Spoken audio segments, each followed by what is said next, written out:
That morning, the main lobby of the bustling office building was packed. The sharp clatter of shoes echoed across the marble floor, mixed with the chatter and laughter of young employees rushing in for their shifts. Right at the security gate stood Marcus Brown, a black man in a simple security uniform, standing tall and composed. As always, then Richard Coleman appeared, dressed in an expensive gray suit. He swaggered in with a group of young attorneys orbiting him like satellites. The moment he stepped past the gate, he raised his voice, making sure the entire lobby could hear. "Look at that, we've got a black doorman. I wonder, can he even read? Or does he just open doors?" His posse burst into laughter, their voices echoing off the walls, turning heads across the room. A few people looked uncomfortable, but no one dared to step in. "Not done yet." Richard pointed at the long scar running from Marcus's neck down to his arm and added mockingly, "Oh, maybe that's a souvenir from some gang-slashing cars in the hood." "Right, Marcus." The atmosphere shifted, whispering rippled through the crowd. Everyone expected Marcus to react, to lose his temper, or at the very least, look embarrassed. But no, he simply gave a small nod and replied, in a deep, calm voice that felt almost surreal, "Good morning, Mr. Coleman." Not another word, not the slightest trace of resistance. That silence made the moment even more tense. It was blatant, public humiliation, like Marcus was nothing more than someone at the bottom. And Richard was basking in the power of being on top. But behind that composed gaze, there was something else, something no one had caught just yet. Marcus Brown, 32 years old, tall frame, broad shoulders, a quiet face with piercing eyes. To most people in the building, he was just the night shift security guy, the nameless doorman. But the truth was far from that. Marcus was once a pararescueman in the United States Air Force, part of the elite rescue team known as the Guardian Angels. Their mission was to go into the most dangerous zones and bring their comrades home. Even at the cost of their own lives, Marcus had saved dozens of lives on the battlefields of Afghanistan, and on his chest was a medal for valor, one that few ever earned, let alone saw.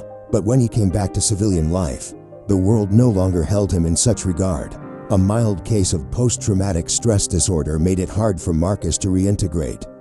Job interviews always ended with a cold, "We'll be in touch." The only thing he could land was a night security job, a role few noticed. Even fewer asked about, and that long scar down his neck and arm, it was not the result of street violence. It was proof of the day he ran into a cloud of smoke and fired to pull a trapped comrade out of an explosion. A part of his skin was left behind that day, but the soldier lived and made it home to his family. Yet in this building, no one cared. To most tenants, mainly successful businessmen and wealthy lawyers, Marcus was just the guy who opens the door or scans the badge. They walked past him like he was a misplaced chair in the hallway. The one who seemed to enjoy this the most was Richard Coleman, a seasoned attorney. Sharp-tongued, notorious for being ruthless in court and arrogant in life, Richard saw Marcus as a daily joke, someone to mock as proof that power and skin color could still place a man firmly beneath him. But not everyone looked at Marcus that way. In the corner of a small coffee shop on the ground floor, a silver-haired man with a firm posture often sat quietly, observing. He was Colonel Harris, a retired military officer, and his eyes lingered on Marcus longer than anyone else's, because in that composed stance, in the way he stood tall, the colonel recognized something familiar, the bearing of a battle-hardened soldier. It was a morning like any other. The lobby buzzed with footsteps and hurried conversations. Richard Coleman showed up again, still wearing that smug look, flanked by his usual crew of young lawyers. The moment he walked in, he tossed out another jab. What can a security guard do besides call 911? But before he could squeeze in another insult, a loud cry rang out. Someone collapsed, right in the middle of the lobby. An elderly man, one of the building's guests, had fallen to the cold marble floor. Chaos erupted. Employees panicked. Some fumbled with their phones to call emergency services. Others just stood around, unsure of what to do. From within that confused crowd, Marcus stepped forward. No hesitation, no confusion. He dropped to one knee beside the man, quickly checking his pulse and breathing. His voice rang out, sharp and commanding. Call 911 now. Someone bring the AED. Everyone, step back and give me space. The crowd responded immediately, as if under a spell. Marcus began chest compressions, followed by rescue breaths, each move precise and steady, like a machine built for this moment. The chaos faded into order. Every eye in the room was fixed on him. Some whispered, "He knows what he's doing." Colonel Harris, watching from the coffee shop, narrowed his eyes. He recognized every move, every command. This was not something learned in a weekend CPR class. This was the work of a pararescueman, a man trained to fight for life in the heart of a battlefield.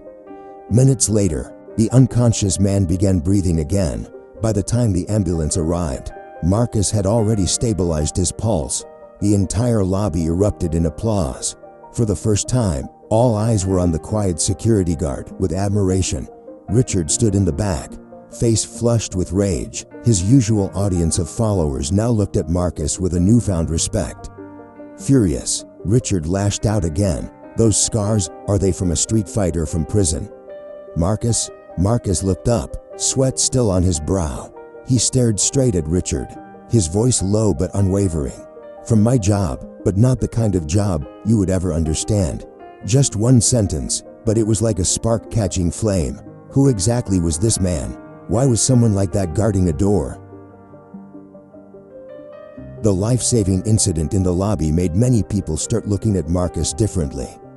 But for Richard Coleman, it was a thorn in his pride. The man who once got laughs from the crowd now found himself outshined by a black security guard. And Richard just could not accept that. One morning, he strutted into the building with his phone recording a live stream. Wearing a fake, exaggerated smile, he spoke in a dramatic, high-pitched tone. "You're watching live from Coleman and Partners. Here's Marcus, our security guy. The one I always say is really good at opening doors." He shoved the camera right into Marcus's face, mocking him word by word. His little crew of young lawyers giggled in the background once again. But this time, Marcus did not look away. He smiled calmly and answered slowly, "If you want to record this, make sure your audience also knows your name, your company, and what you say here every morning." Richard hesitated for a second, but then burst into loud laughter and turned to the camera. "Richard Coleman, managing partner at Coleman & Partners, New York's top law firm. We specialize in cleaning out the dead weight. Like you, Marcus." What he did not realize was that every arrogant word, every smug move, was playing right into Marcus's hands. Because for the past 4 months, Marcus had been secretly recording conversations between Richard and his colleagues, and those recordings were filled with brutal truth. Boasts about fabricating false records to push out black employees, clever tricks to fire African American women without breaking the law, and plenty of casual racism and disdain. While Richard was basking in the spotlight of his live stream, Colonel Harris stepped forward. He gently placed a hand on Marcus's shoulder and whispered, "You were pararescue, weren't you?" "I recognize that bearing." Marcus froze for a second. For the first time, he nodded. No theatrics, no over-the-top pride, just a nod filled with quiet weight. The audience, both those standing in the lobby and those watching online, began to realize this black security guard they had seen mocked day after day was not someone from the bottom.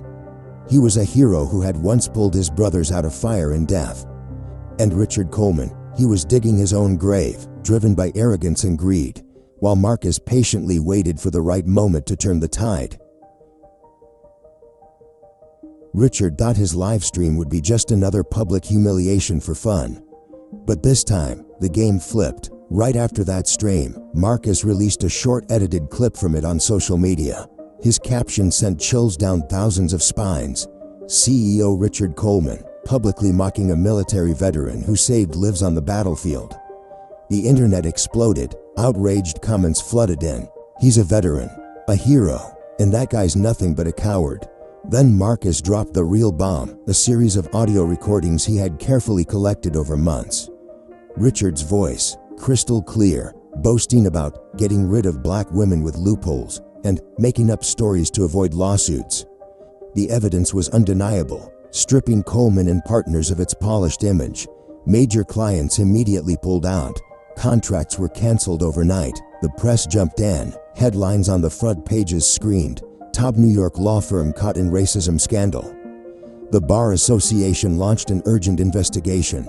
Richard's colleagues, once loyal shadows, now distanced themselves in fear. The once luxurious office of Coleman and Partners turned into a war zone of panic and shame. Richard Coleman, the man who once mocked Marcus daily, became a national disgrace. His wife filed for divorce. The firm's stock value plummeted.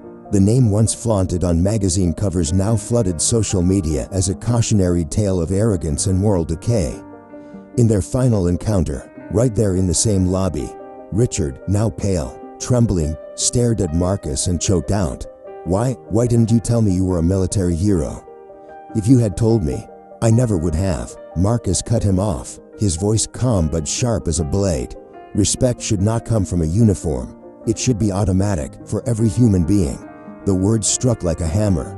Richard slumped, defeated. No more excuses, no more pride. Everything he had, his name, his career, his family, had crumbled, and it was his own hand that pushed it all over the edge. Marcus walked away, leaving behind a broken man. But for the audience watching, that image was the perfect reversal. The once disrespected man now standing tall, while the arrogant one knelt in disgrace. A few months later, the atmosphere in the building had changed entirely. The place that once served as a stage for mockery had become a symbol of change. Right at the entrance, a new plaque was installed, honoring the veterans who served for freedom. And Marcus Brown's name was engraved on it with pride. Marcus was no longer the silent night guard. He had been promoted to head of security, now a respected figure in the community. Media outlets came not to exploit his past, but to listen to the voice of a veteran, representing thousands who had returned from war only to live in silence. Colonel Harris stood by his side. Together, they launched outreach campaigns, visiting universities and labor organizations to talk about veterans' rights and fight against workplace racism. Marcus's stories were no longer just war memories. They were reminders that respect is not tied to a title or a uniform, but simply to being human. And Richard Coleman, he vanished from the legal world, living quietly in shame. Once proud of his stage, now he had become a cautionary tale, the price of arrogance and bigotry. The story came to a close, but its echoes lingered, because the message Marcus left behind was not just for Richard, it was for all of us. Silence is not weakness. Sometimes, it is a weapon, waiting for justice to speak. If you believe that respect is a basic right, not a privilege, share this story. Subscribe to the channel to help spread the message. Respect is not optional, it is a right.